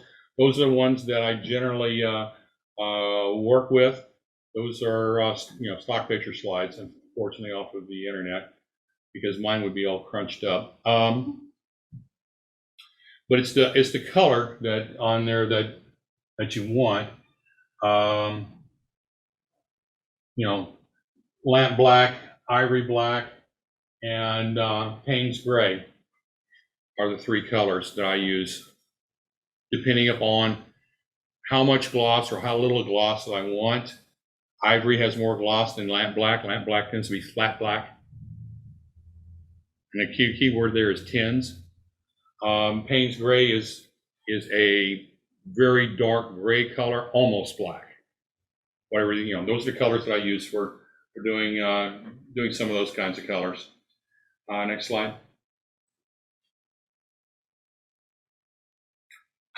Now the pen. And I spelled it right on this one. So, but this one here shows a 0.05. There is also a 0.005, which is even finer lines. Between those two, I can make really fine, I can make cracks or really fine cracks. You can see the early signs of cracking. And those are the kinds of pins that I use. But, you know, it's real easy. It's just, you get them again at Hobby Lobby, is the place I get most of that stuff. You can spend more money, go to your favorite Ansel art store and get them. But if you can find it at Hobby Lobby, you'll get it for about half of the price that you pay at an art store. Next slide. And I'm digging out here and trying to color in, which doesn't show up very well on this slide here, but I'm making cracks. You can see where I've dug out a little bit. I'm making some cracks. This is the early signs of trying to dig out areas to do some of the blacktop cracking that we were talking about and digging of holes. Next slide. Yeah, the digging out and making cracks, great use for the old, you know, anytime you pick up a model, it always says, use a new number 11 blade. And if you take that blade out, you know, and Jeff will tell you this too, you start scratch building, especially you're building a lot of Craftsman kits, you go through blades like crazy. Because you wear the tip off, but the rest of the blade's actually still fairly sharp. Don't throw them away instantly, because when you start carving stuff like this, you don't want to waste a good blade doing it. Put one of the dull ones back in and use those for carving your cracks and things to that effect. And a plain old flat blade screwdriver is great for digging potholes. Okay, this is the Q&A section. Hey. A lot of that stuff you can buy at Michael's, and they constantly have coupons for 20 and 40% off. So you don't have to just have it right now. You can look and get really great savings there. Does Michael still have the 20 and 40% off? Michael's does, Hobby Lobby does not. Hobby Lobby They've gotten does. away from their. Yeah, I don't think it does. And you can just go on your cell phone and get that discount. Yes. Well, we Yeah, 'cause I used to do it with Hobby Lobby, and Hobby Lobby I thought had, last time they did stop. Discontinue that. So, you know, yeah, absolutely true. Anytime you're dealing with artist supplies, check with Michael's and check with Hobby Lobby, because you can get it there. You'll get it cheaper than going to an art store, I promise you. Hazel will have some really nice quality stuff, but you're gonna pay for it. I mean, I would recommend going to Hazel for like paintbrushes, things like that, because you'll get better quality brushes over there than you can at a Hobby Lobby or a Michael's. Now, let me caveat that. If you're willing to spend the money, you can buy good ones at Hobby Lobby and Michael's. Hazel, they don't carry the junk ones, so it's a little easier to get in there and know what you're getting. It's a good quality brush. Both of those stores also give a 10% military discount, and at Michael's, they'll let you combine it with the other discounts. Oh, that's good. I didn't know that. That's great to know. Yes, it is. Hey, Clarence. One of the things I found quite a while ago, I was researching roads. Each state, go to their Department of Transportation and look up what their road definitions are, and road signage and painting. I know that the Texas, I've been on the Texas website for it. I don't remember what it is, but I'll try to find it and send it to you, Jeff, and you can send it out to these guys. Yeah, because stripes on roads are different lengths. Like on a highway, the stripe that appears to be 2 feet long is actually 10 feet painted. Yeah. If you paint them 2 feet on your layout, if that were reality, they'd look like a dashed solid line going down the highway. Well, but if you were in the car, it'd make you look like you're going really fast. Yeah. And if you talk about signage, signage is cheap. easy details you can add, because you need a little piece of wire and a computer and a printer. Because you can go out to the internet and find all the street signs you could ever possibly want, highway signs, all your speed limit signs, road crossing signs, that kind of thing. You print them off, you cut them out, you glue them to the wire, you stick them on the layout. I mean, it's stunning what a difference that can make, popping those around the place. It does. Makes a difference. Hand them over, you can get in the back instead of breaking. Exactly. Yeah. Any other questions? Guys, it was fun. Like I said, let me know what I can change to make this easier, more interesting, or less interesting, whatever, and kind of go from there. So let me know. Thank you. Thank you, Jeff. Well, gentlemen, this concludes today's D1 meeting. We're glad you were here. Please drive safe going home. Remember, when we have D1 meetings, our layout is always open for the rest of the afternoon and early evening. If you have locomotives you want to run, we've got a programming area up here if you want to program any decoders. We've added a DC only track over here. If you have DC locomotives that you would just want to see if they will run before you go to the expense of putting a decoder in them, that's a DC only track over there. That's DCC over here. So it's been great having you here. Adios. Have a good day. Drive home safe.